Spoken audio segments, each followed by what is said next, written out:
Simplemente, va con su flauta y una botella de vino. Amado maestro, he traído este sutra del que hablaste conmigo en Poona durante muchos años. Dice. El Buda dijo, es mejor alimentar a un hombre bueno que alimentar a 100 hombres malos. Es mejor alimentar a uno que observe los 5 preceptos de Buda que alimentar a 1000 hombres buenos. Es mejor alimentar a un Srotapana que alimentar a 10.000 observantes de los 5 preceptos del Buda. Es mejor alimentar un Skridagamin que alimentar 1.000.000 de Srotapanas. Es mejor alimentar un Anagamin que alimentar a 10 millones de Skridagamins. Es mejor alimentar a un Arat que alimentar a 100 millones de Anagamins.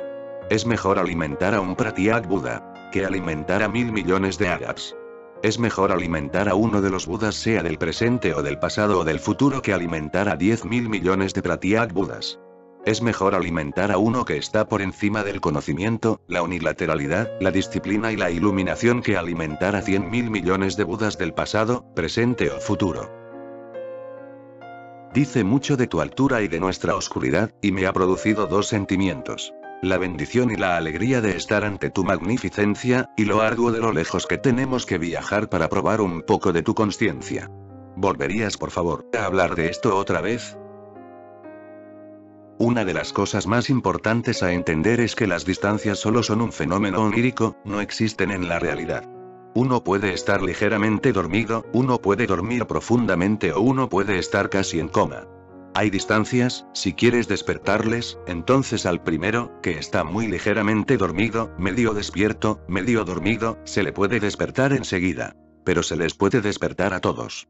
Solo es cuestión de la intensidad del esfuerzo necesario para despertarles desde fuera y de la intensidad del esfuerzo necesario para despertarse desde dentro. Todos debéis haber sentido momentos durante una pesadilla en los que quieres despertar pero no puedes moverte. Y a continuación, en un minuto, te despiertas. Parece muy extraño que un momento antes no pudieras abrir los ojos ni mover las manos, y al siguiente minuto estás plenamente despierto. La distancia entre tú y yo es solo una distancia onírica, por eso no tienes que sentir ninguna tristeza, no tienes que sentir que va a ser un viaje muy largo y arduo. Es un fenómeno muy simple y natural. Si puedes relajarte, y nada puede ser más fácil que relajarse, las cosas empezarán a ocurrir por sí mismas. Sobre el Sutra de Gautama Buda, es simbólico. Alimentar a alguien significa nutrirle, respetarle, amarle, hacer algo por él. Por compasión, bondad, amor o respeto. Por eso lo del alimento no hay que tomarlo literalmente. El sutra dice, es mejor alimentar a un hombre bueno que alimentar a 100 hombres malos. ¿Quién es el hombre bueno? El hombre bueno es el que actúa espontáneamente de manera correcta. Recuerda la palabra espontáneamente. El hombre bueno es el que hace esfuerzos por comportarse de cierta forma aceptada como buena por la sociedad en la que nació, porque puede no ser buena. Hay cientos de sociedades en el mundo, han existido cientos de civilizaciones, y no hay ni una sola cosa que no haya sido alabada como buena por unos o condenada como mala por otros. Por ejemplo, los jainas dirán que estar desnudo es un acto bueno. Indica que el hombre ha renunciado al mundo completamente. Pero estar desnudo para cualquier otra sociedad se considera malo, incluso enfermizo.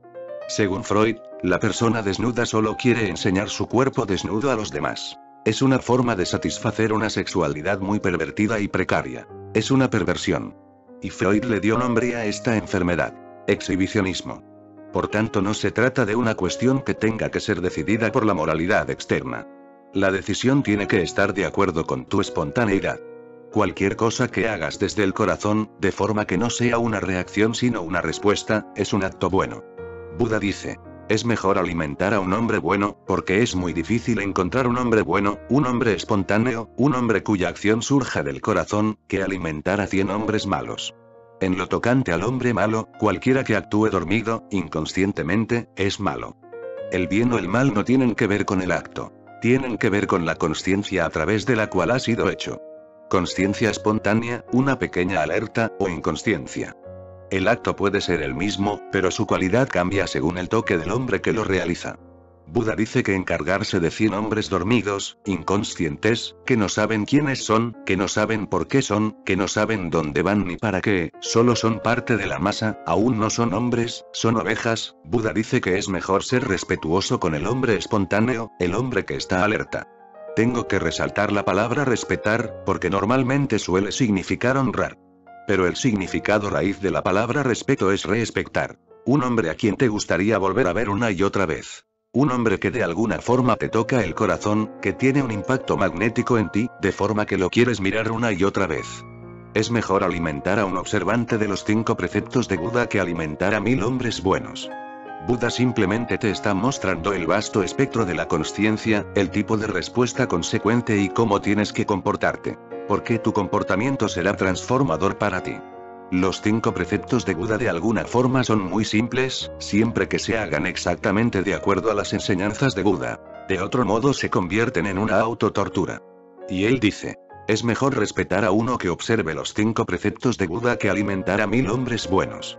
El hombre bueno actúa espontáneamente, pero el hombre que observa los 5 preceptos tiene cierta responsabilidad con su espontaneidad, tiene cierto objetivo con su espontaneidad, tiene cierta visión clara dentro de su espontaneidad. Sabe lo que está haciendo, por qué lo hace y sabe cuál va a ser el resultado. Actúa muy conscientemente. Los 5 preceptos son simples, pero su base tiene que ser la consciencia, y tiene que serlo porque Buda está diciendo. Es mejor alimentar a un observante de los 5 preceptos que a 1000 hombres buenos. Está comparando a 1000 hombres buenos, con toda su espontaneidad, con un solo hombre. Los 5 preceptos son los siguientes. El primero es no violencia. Sea cual sea la situación, la persona no debe actuar de manera violenta. Su respuesta siempre debe ser no violenta, porque somos parte de la existencia una. Sea quien sea a quien estés hiriendo, a la larga te estás hiriendo a ti mismo. Quizá hoy no te des cuenta, pero un día, cuando seas más consciente, dirás, Dios mío. Esta herida fue producida por mí, sobre mí mismo. Habías herido a otra persona pensando que la gente es diferente. Nadie es diferente. Toda esta existencia es una unidad cósmica. De esta comprensión surge la no violencia. El segundo precepto es la no posesividad. Si toda la existencia es una, y si la existencia se hace cargo de los árboles, de los animales, de las montañas, de los océanos, desde la menor brizna de hierba hasta la más lejana estrella, entonces también se puede hacer cargo de ti. ¿Por qué ser posesivo? La posesividad solo muestra una cosa: que no puedes confiar en la existencia. Necesitas hacer preparativos y delimitar una seguridad aparte para ti mismo, tienes que buscar tu propia seguridad. No puedes confiar en la existencia. La no posesividad es básicamente confianza en la existencia. No te hace falta poseer porque la totalidad ya es tuya. La tercera es no robar. Si solo hay un cosmos, robar es simplemente tan estúpido como, he oído decir que un carterista solía tener problemas para encontrar el gente a la que robar. Pero estaba tan habituado a hacerlo y le resultaba tan difícil aceptar el hecho de que no había conseguido nada ese día, que se robaba de sus propios bolsillos. La gente puede engañarse a este modo. He oído que un hombre entró una tarde en una pescadería y dijo: quiero ese pez. Lánzamelo y yo lo cogeré. El pescadero dijo: ¿para qué quieres que lo lance? Te lo puedo dar a la mano. El hombre respondió: no, tienes que lanzarlo y yo lo cogeré, porque no quiero mentir.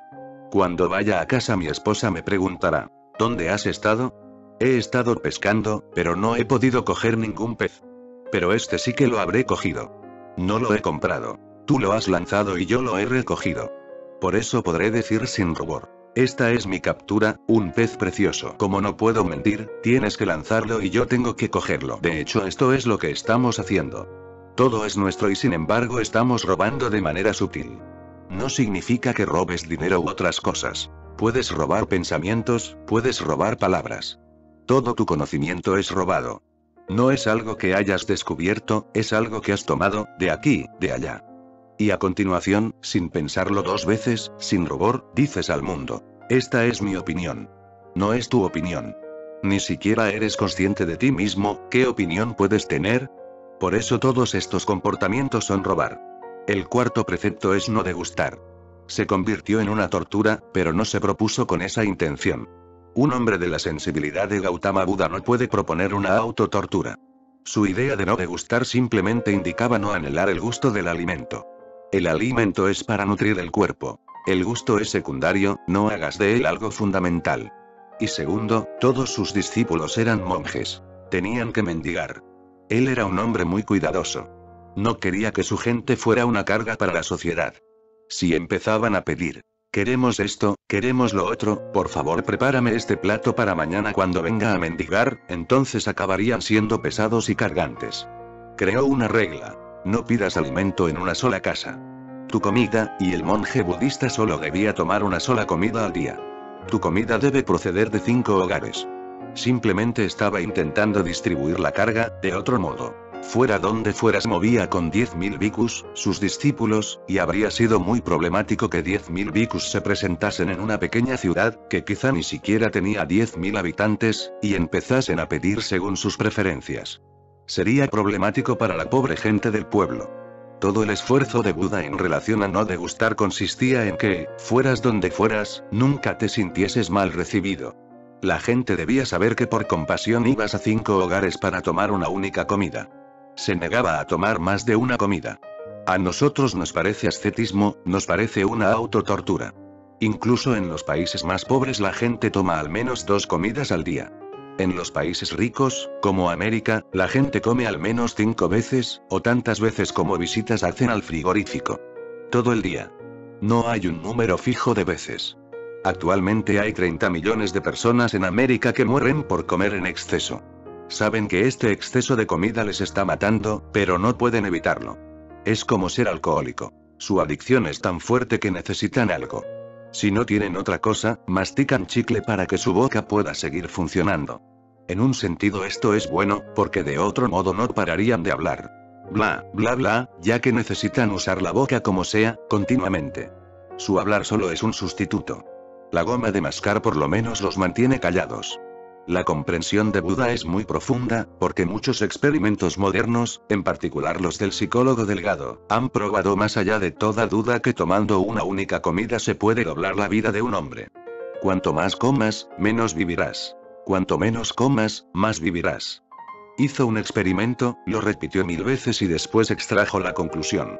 Tenía 2 grupos de ratas blancas. A un grupo se le dio todo el alimento que quería, al estilo americano. Siempre había comida disponible. Podían comer todo lo que quisieran. Y el segundo grupo, como los bhikkhus, solo tomaba una comida diaria, nutritiva y completa para el cuerpo. El experimento se probó miles de veces y las ratas que comían al estilo americano siempre se morían a medio camino. Las bhikkhus budistas vivían el doble que las americanas. En este caso Buda tuvo una comprensión profunda. Come solo una vez al día y no anheles la degustación. Si no querrás comer muchas veces.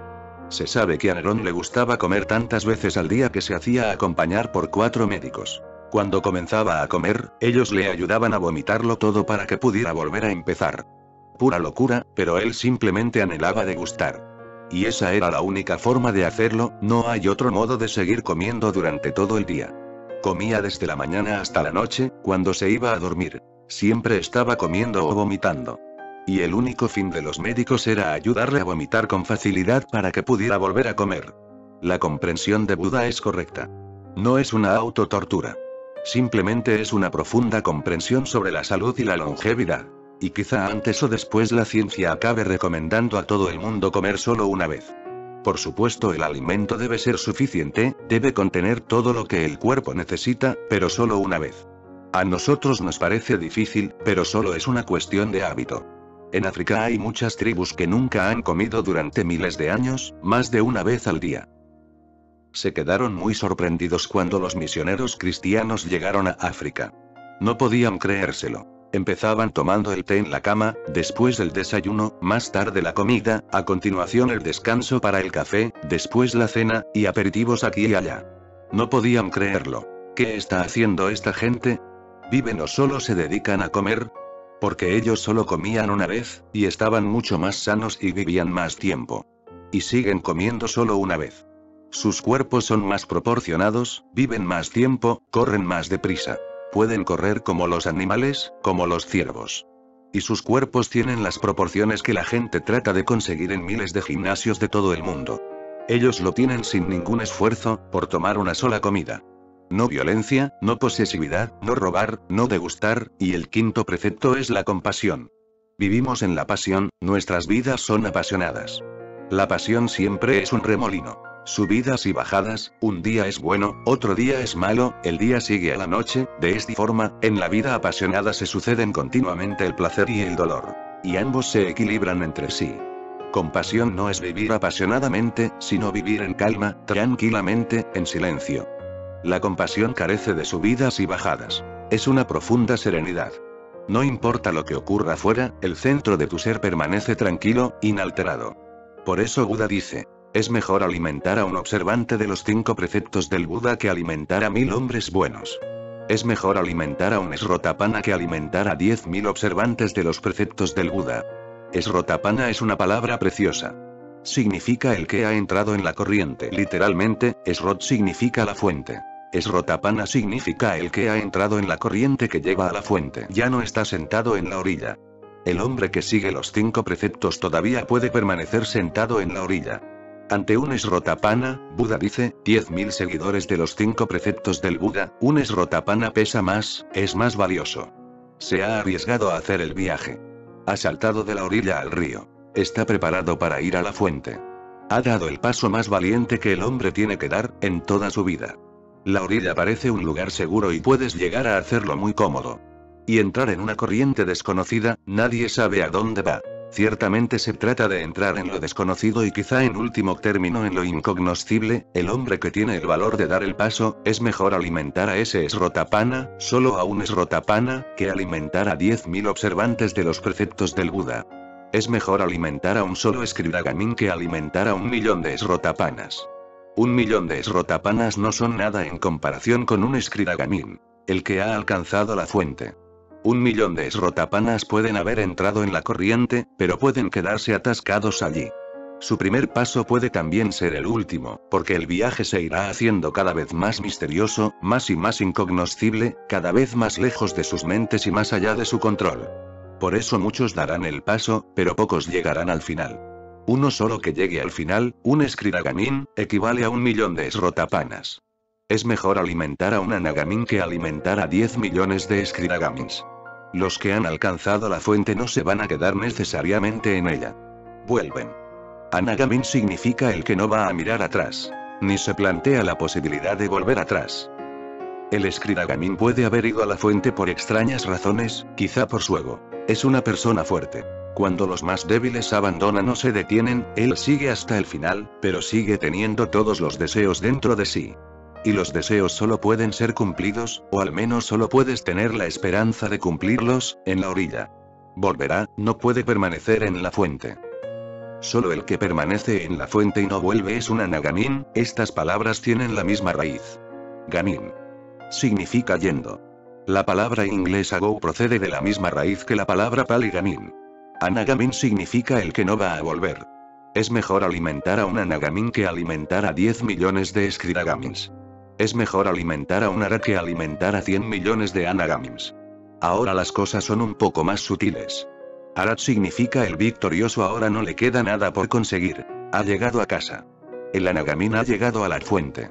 No va a volver, pero aún hay debilidades en él que no le permiten salir completamente victorioso. Ha alcanzado el lugar desde donde la victoria es posible. No va a volver, pero tampoco avanza. Un Arat es el que sigue adelante, más allá del Anagamin. El Anagamin está tan contento con haber alcanzado la fuente que siente que eso es todo lo que hay. Cree que ha llegado, y eso es una ilusión. Hay mucho más. Aunque su estado es muy placentero, muy agradable, el Arat no está satisfecho. No se ha embarcado en este viaje para alcanzar un estado placentero. Quiere la verdad, y está dispuesto a perder todos los placeres, incluso su placer espiritual de estar en la fuente. Busca la verdad, no el placer. Es mejor alimentar a un Ara que alimentar a 100 millones de Anagamins. Es mejor alimentar a un Pratyag Buda que alimentar a 1.000 millones de Arats. Pratyag Buda significa un hombre que ha alcanzado la iluminación. El Arat es victorioso, pero no está iluminado. Todavía hay oscuridad en el centro mismo de su ser. Pratyag Buda es aquel de quien ha desaparecido toda oscuridad. Simplemente es luz. El Arat ha descubierto la verdad. El Pratyag Buda se ha convertido en ella. Tienes que entender la diferencia. Uno la ha descubierto, pero la verdad está allí. Y es algo separado de él mismo. El Pratyag Buda se ha convertido en ella. No es una cuestión de vencer a nadie, porque no hay dos. De ahí la diferencia. Puedes ver que es mejor alimentar a un Pratyag Buda que alimentar a 1.000 millones de Arats. La distancia se va haciendo cada vez mayor. Es mejor alimentar a uno de los Budas, del pasado, del presente o del futuro, que alimentar a 10.000 millones de Pratyag Budas. ¿Cuál es la diferencia entre los Budas y los Pratyak Budas? El Pratyak Buda es el que se ha iluminado, pero no se convierte en un maestro. Lo ha experimentado pero no puede explicarlo. Tampoco está interesado en los demás, ni en compartir su experiencia con los demás. Tiene el mismo estatus que un Buda, pero la diferencia es que el Buda quiere compartirlo y el Pratyak Buda simplemente lo guarda dentro de sí. Se ha convertido en la verdad, pero su gran realización está confinada en sí mismo. Un Buda trabaja duro, contra todo tipo de oposiciones y dificultades para llegar a la gente, para llegar a los que están en el camino pero a oscuras. La historia de Gautama Buda es que cuando llegó a las puertas del Nirvana se quedó allí, de espaldas a ellas. Las puertas estaban abiertas y los guardas querían que entrara. Estaban preparados para darle la bienvenida, porque las puertas se abren una vez cada muchos siglos y estaban muy contentos de que alguien hubiera llegado a ser un Buda. Pero Buda se negó. La historia es simbólica. Él dijo: me voy a quedar aquí hasta que cada ser vivo pase a través de mí al Nirvana. Yo seré el último. No puedo entrar solo, tengo que llevarme a todos conmigo. Ellos están luchando en el dolor y la miseria, ¿y crees que yo voy a disfrutar en el Nirvana y su enorme dicha? No es posible. Esperaré. Pero mientras espero intentaré ayudar a esas almas que luchan, que tropiezan en la oscuridad, que andan a tientas. Hasta que no me sienta satisfecho porque todo el mundo haya entrado, no entraré y cerraré las puertas. Ciertamente Buda es uno de los hombres más sabios. No se detiene en sí mismo. Cualquiera se habría detenido allí. Existe una tendencia a ponerse en el punto más alto y después detenerse.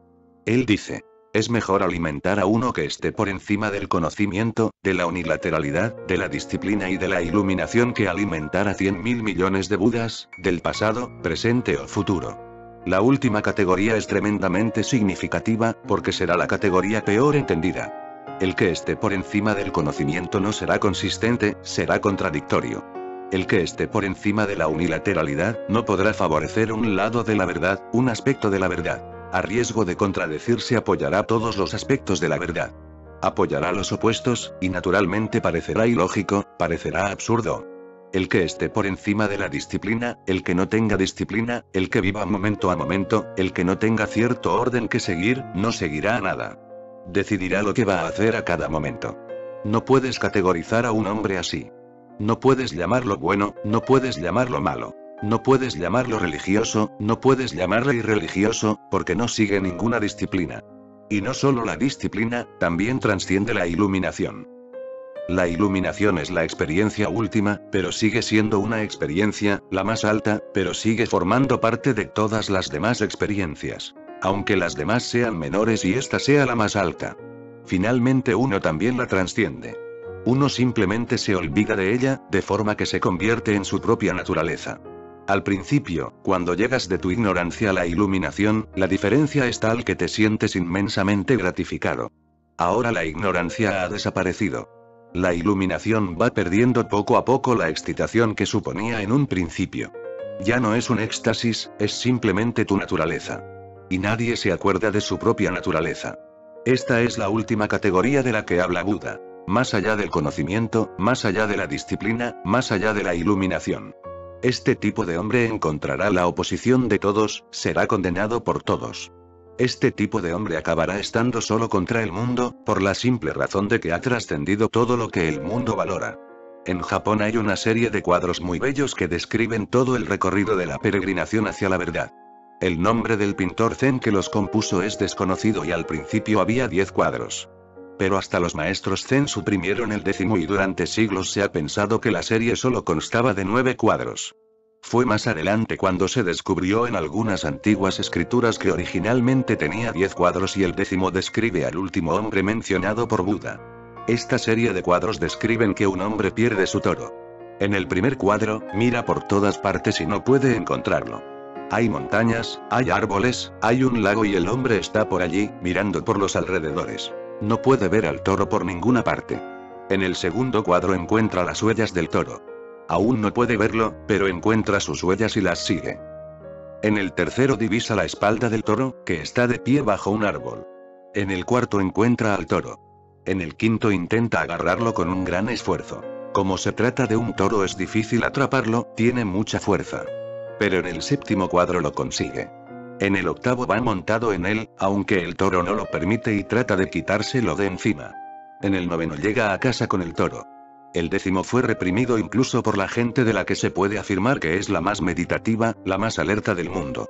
Quizá pensaron que el décimo cuadro podía confundir a la gente o despistarles, porque en el décimo, el toro está en el establo, atado. En el décimo, el hombre coge una botella de vino y una flauta, y vuelve junto al lago.